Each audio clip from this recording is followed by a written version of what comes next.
So Qualcomm repair construction, what did we do? So we already stated, we had 200 shares of Qualcomm at 56.28.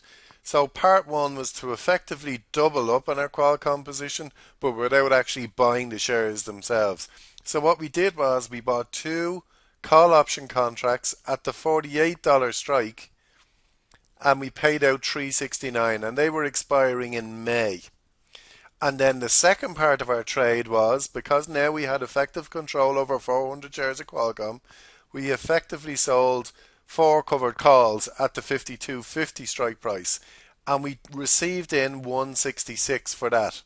So the reason we could sell four call option contracts is because we own 200 shares of Qualcomm, plus now we have the right to buy another 200 shares of $48. So in effect, we've control over 400 shares of Qualcomm.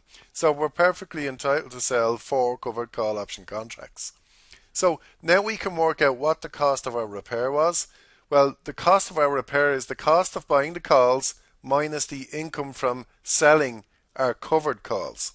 So if we look at the cost of buying our calls, it was $738. How did we get that number? Well, it was 369, which was the cost of our buying the call options multiplied by 200 because we bought two call option contracts, minus the income we received from our covered calls, which was a total of 664.